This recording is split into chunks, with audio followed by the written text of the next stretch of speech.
Bonjour, c'est Cyril de Steep Trend. Ce matin, on va faire une synthèse marché globale, mais en lançant une alerte sur les indices actions parce que je commence à avoir vraiment de plus en plus de signaux d'alerte sur les indices actions en général, hein, que ce soit CAC 40 ou indice américain. Et je pense que là, aujourd'hui, on a vraiment un risque de forte consolidation. Alors sur le CAC, ça sera peut-être pas vraiment aujourd'hui, ça peut baisser sur le CAC, mais je pense surtout sur les indices US, surtout peut-être en deuxième partie de soirée.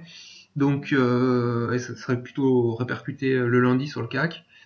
On va voir ça tout de suite ensemble. On va commencer donc par le CAC. Déjà, on a eu un premier signal d'alerte hier avec une cassure de la moyenne mobile à 20 jours. Alors on a clôturé au-dessus, donc du coup ça pourrait laisser penser que finalement c'est une fausse cassure avec un bear trap. Un bear trap et que finalement on va repartir. Moi je l'interprète pas du tout comme ça, surtout si on croise l'analyse indice US et indice CAC 40. Donc ça je pense que c'est un beau piège, c'est un gros piège, et surtout si on zoome un peu, on voit que finalement je pense qu'on est en train de distribuer sur le CAC 40. Hein. Je pense que les institutionnels, de gros institutionnels sont en train de distribuer. Sur la MACD journalier, on peut voir rapidement que on a une énorme divergence là, malgré le fait qu'on ait fait plus haut sur les dernières séances. On voit sur le RSI, ça s'essouffle aussi vraiment pas mal.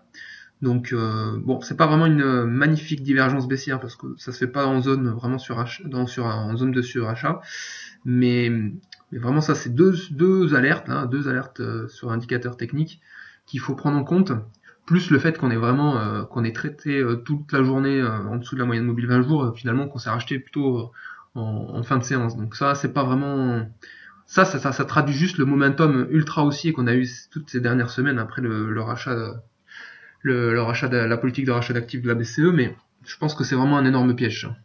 Donc si je devais choisir un sens, de toute façon l'analyse qu'on a postée sur steeptrade.com était donc la suivante. Pour rappel, c'est qu'on joue la consolidation sous 5100 points.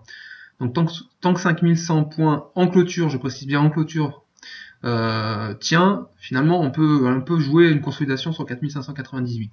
Alors là, cette espèce de canal un petit peu qui ne ressemble plus à grand chose, c'est un canal qu'il faut tracer en échelle logarithmique. Hein.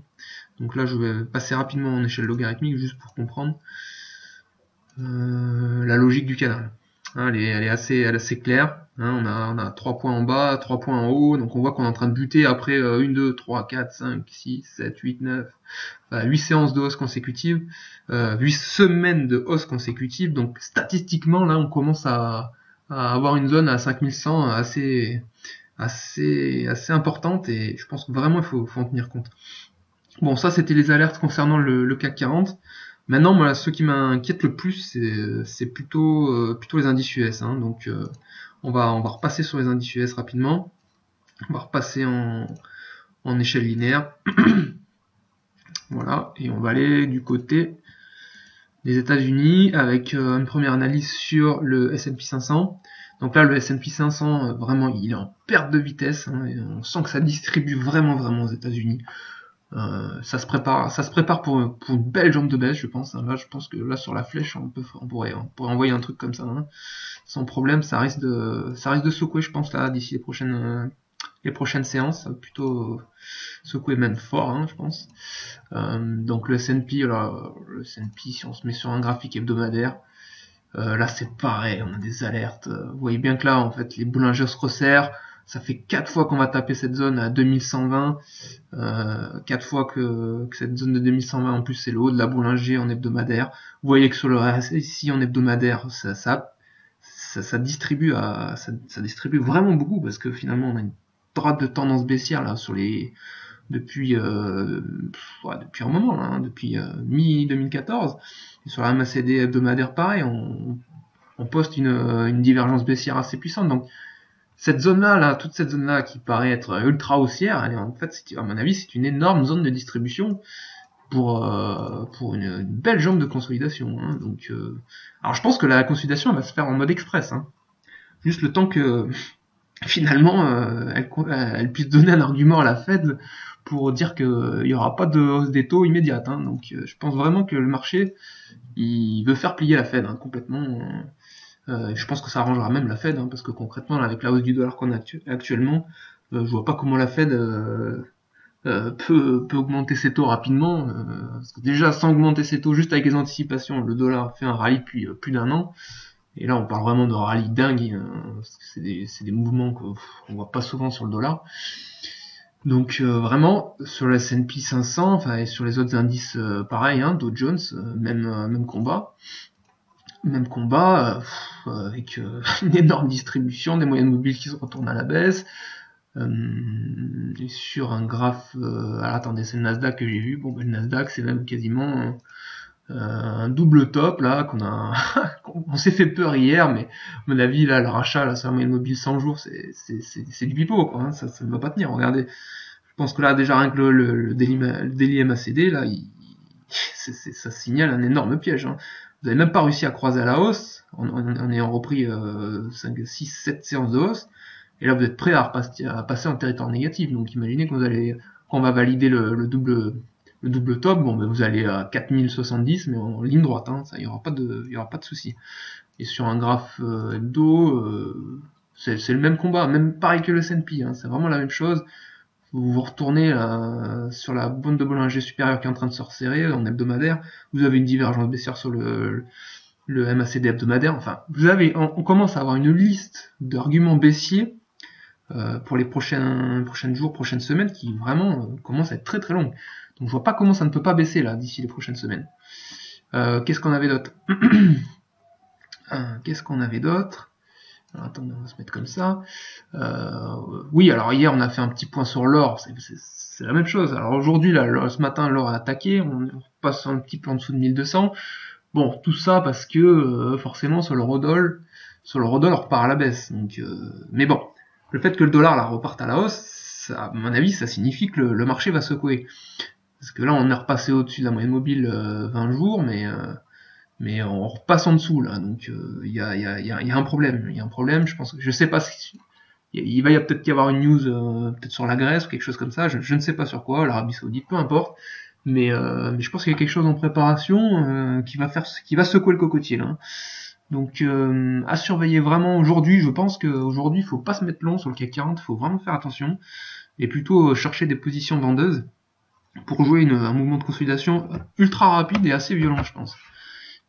Sur le S&P aussi, on avait quelque chose d'intéressant sur le graphique mensuel que j'ai oublié de vous montrer. Donc là, bon, ça c'est une énorme ABC. Donc là, la tendance de fond, elle est haussière. Il y a pas de problème là-dessus. Là, je remets pas en question, pardon, le train haussier de long terme. Je dis juste que à moyen terme, il y a possibilité que ça secoue sévère, quoi.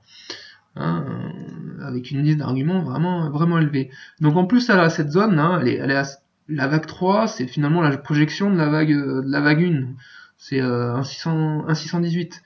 Donc c'est typiquement le top d'une vague 3. Donc faut faire, là, on a vraiment tous les signaux d'alerte sur les marchés actions et qui nous disent attention, ça va secouer.